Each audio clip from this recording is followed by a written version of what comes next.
Los susurros del cruce y el desierto viviente. El sol se abalanzaba sobre ellos como un depredador sediento. Elena, aferrando la mano de su hijo Mateo, de 7 años, sentía el aliento abrasador del desierto de Sonora en cada poro de su piel. Llevaban 3 días caminando, huyendo de una realidad insostenible, persiguiendo la quimera de una vida mejor al otro lado de esa línea invisible. El grupo, que al inicio era de 20 personas, se había reducido a 12. El coyote, un hombre de rostro curtido y ojos vacíos llamado el buitre, era su guía. Su promesa de un viaje rápido y seguro se desmoronaba con cada ampolla, cada gota de sudor, cada vez que el agua se racionaba más. El miedo no era solo a los migras o a los narcotraficantes. El miedo era al desierto mismo, a su inmensidad silenciosa y a las historias que se tejían sobre él. Las noches eran aún peores. El frío calaba hasta los huesos y los susurros, siempre los susurros. Al principio Elena pensó que era el viento, jugando con las pocas ramas secas de los arbustos. Pero los susurros no eran del viento, eran voces. Voces que llamaban nombres, que lamentaban, que preguntaban ¿por qué me dejaste? Mateo, a su lado, a veces se sobresaltaba en sueños, murmurando «Mamá, ¿quién me habla?». Elena solo lo abrazaba más fuerte, fingiendo que no escuchaba nada. El segundo día, el más joven del grupo, un muchacho llamado Ricardo, se deshidrató severamente. El buitre, sin pestañear, le dio un sorbo del último galón de agua y lo dejó bajo una sombra raquítica. «No podemos cargar muertos», gruñó. «Si se recupera, que nos siga. Si no, pues, otro más». Elena vio el terror en los ojos de Ricardo, un terror que ella sentía crecer dentro de sí. Al anochecer del tercer día, el buitre los detuvo junto a una formación rocosa extraña, que parecía una mano gigante emergiendo de la arena. «Aquí dormimos», dijo. «Mañana al amanecer el último tramo». Pero esa noche, los susurros fueron más claros. Eran como un coro de almas, flotando justo por encima de la arena. Elena, agotada, no podía conciliar el sueño. Levantó la cabeza y miró a su alrededor. El buitre dormía roncando. Los demás, enrollados en mantas delgadas, parecían cadáveres. Entonces lo vio. Una figura, translúcida como el aire caliente que ondulaba en el día.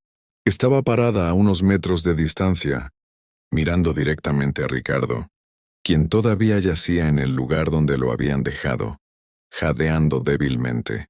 La figura se agachó lentamente sobre Ricardo, y Elena juró que vio algo extenderse desde ella, como raíces etéreas hacia el cuerpo del muchacho. Ricardo emitió un último gemido ahogado. Cuando la figura se enderezó, Ricardo ya no se movía. Su rostro, bañado por la pálida luz de la luna, tenía una expresión de paz, pero sus ojos estaban abiertos y vacíos. La figura se desvaneció con el primer rayo de luna. Elena contuvo un grito. Los susurros se intensificaron, como si hubieran ganado una voz más. El amanecer trajo una visión macabra. Ricardo estaba muerto. El buitre lo ignoró. Uno menos que alimentar. El miedo crecía. El temor de Elena era por las voces que llamaban a Mateo. «Mateo, ¿tienes sed? Ven con nosotros». Ella le tapó los oídos, susurrándole que era solo el viento. El buitre los empujó sin piedad. El agua escaseaba. A mediodía vieron el espejismo de un arroyo. El buitre advirtió: «Es una trampa. Los que se acercan nunca vuelven». Pero Isabel, desesperada, corrió con su hija. La niña, al caer, se hundió en la sombra del arroyo. Isabel fue arrastrada por la tierra sombría, desapareciendo en un silencio espeluznante. Los susurros se volvieron urgentes. Mateo estaba débil. Al caer el sol, llegaron a un área donde la arena parecía respirar, moviéndose en olas lentas. Las voces eran audibles. El buitre se detuvo aterrorizado. Aquí es donde el desierto come. El aire vibraba con miles de voces. La arena se ondulaba, y figuras translúcidas surgían y se hundían. Mateo dijo: «Mamá, me llaman. Dicen que tienen un lugar para mí». El buitre, en pánico, sacó un machete y gritó. Las ondulaciones se hicieron violentas. Espectros de migrantes surgieron. Una figura se acercó a Mateo.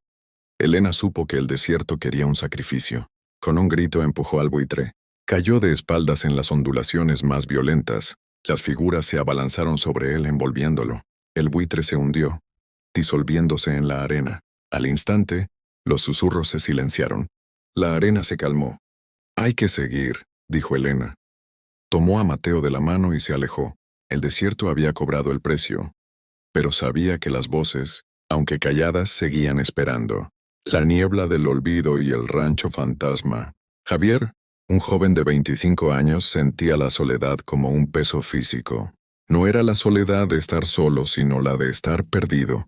Llevaba semanas separado de su grupo original, extraviado en una zona fronteriza, cubierta por una niebla persistente, una que nunca terminaba de levantarse, ni con el sol del mediodía.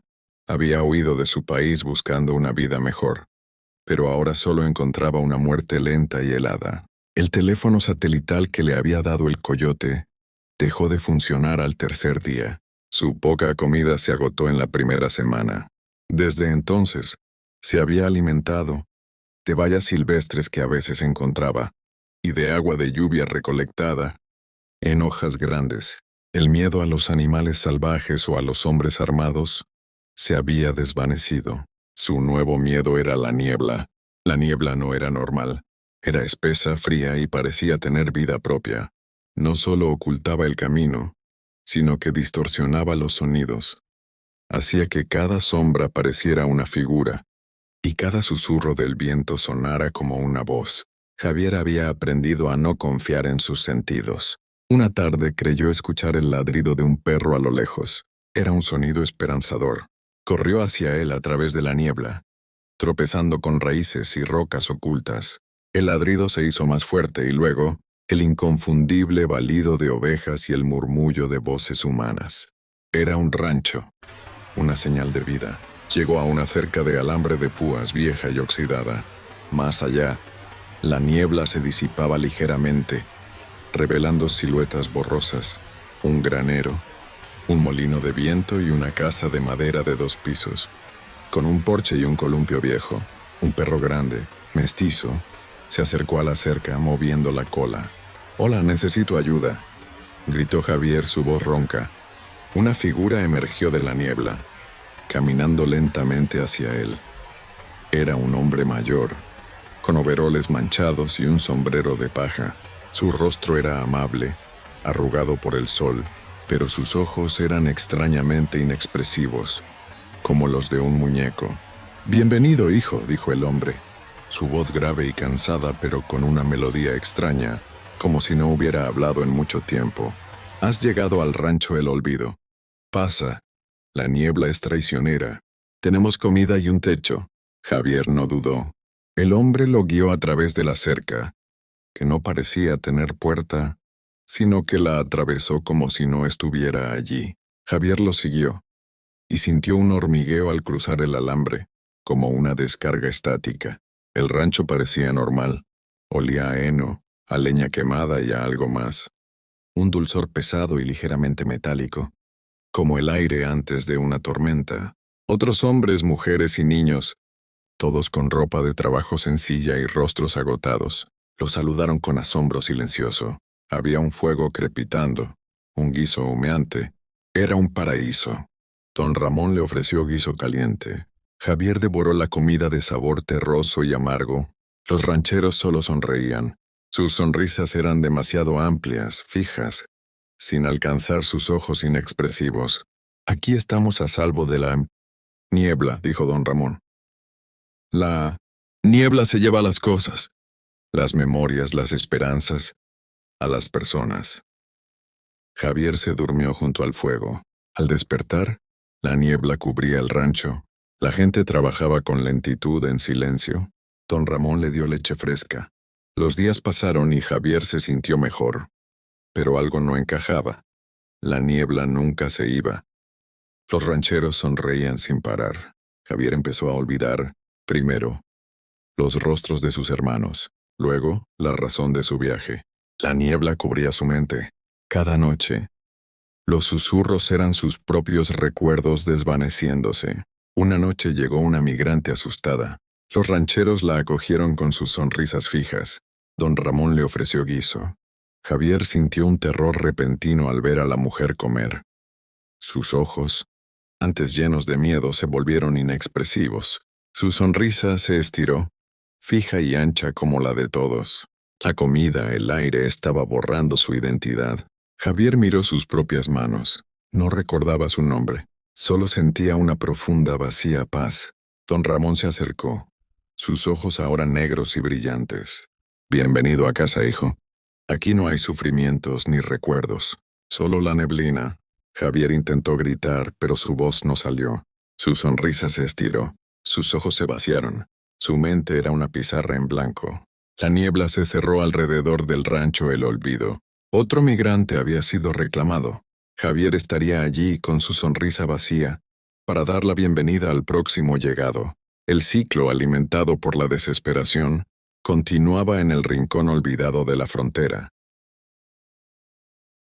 El pacto del río Bravo. Sofía no le temía a la oscuridad ni al frío, pero el río Bravo la aterraba. No era solo la fuerza de la corriente o la posibilidad de ser atrapados. Era el sonido. El río susurraba, no con voces de personas, sino con un sonido grave y constante, como si una criatura gigante estuviera respirando lentamente bajo la superficie. Eran 5. Sofía, su hermano Luis, el joven Ramiro, y una pareja de ancianos, don Héctor y doña Carmen. Habían pagado todo su futuro a un coyote que les prometió un cruce fácil por un punto secreto y tranquilo. A medianoche se encontraron solos, sin el coyote.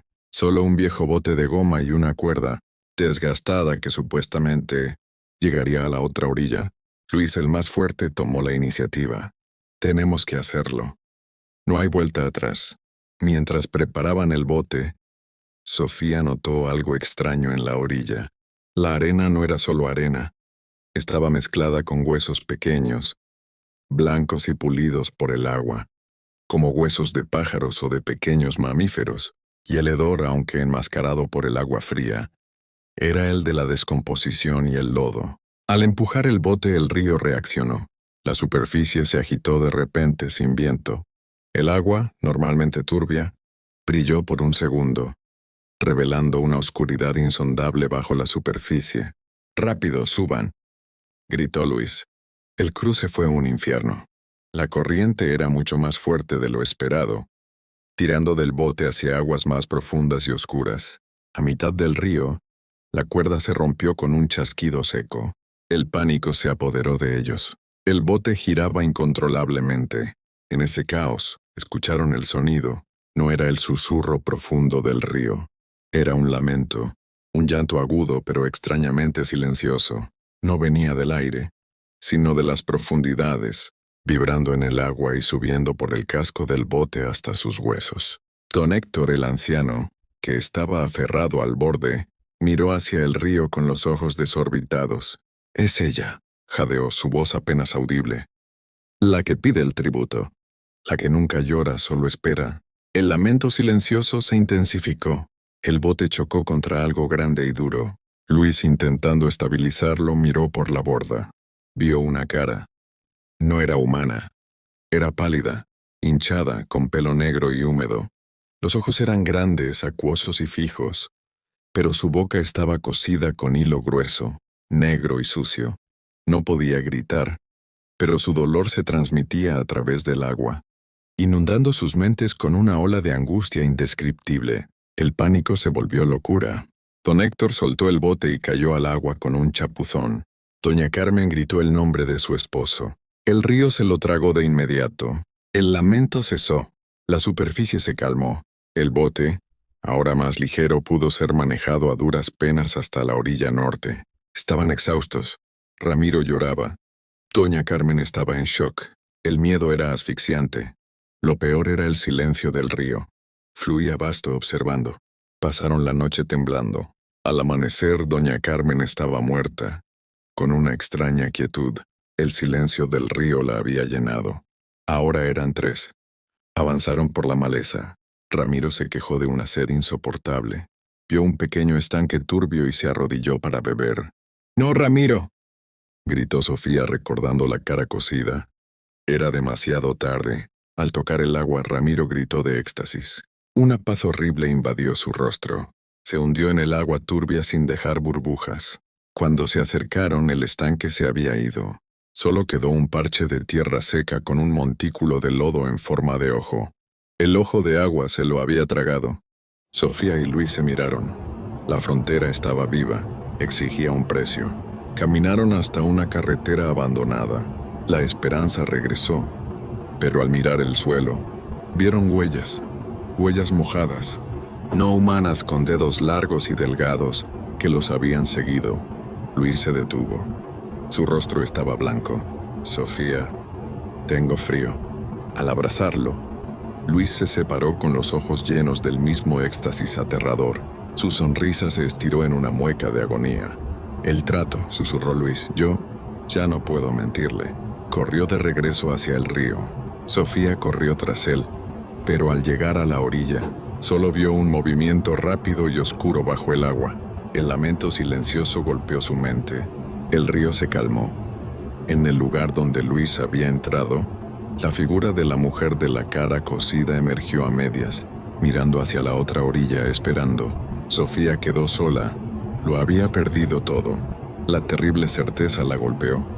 Ella había sido elegida para llevar la historia. El trato era simple. Uno cruza, uno se queda. Con las huellas no humanas como única compañía, Sofía se alejó del río, con una historia de horror cosida en su alma.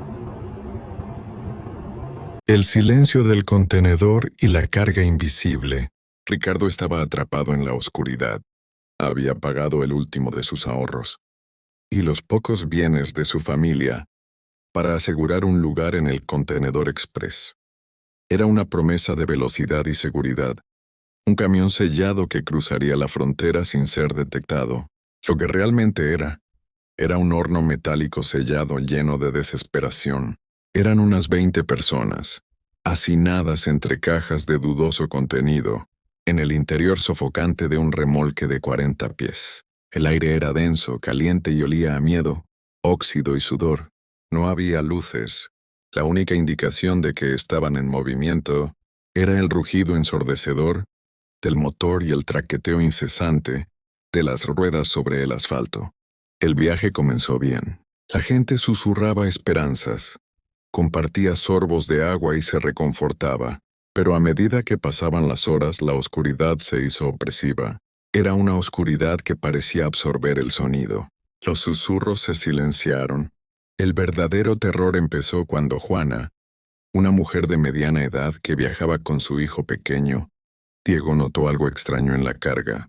¿Qué es eso?, preguntó Juana, su voz un hilo. Ricardo, que estaba justo al lado, sintió el pánico. Al tacto, las cajas no se sentían como cartón o madera.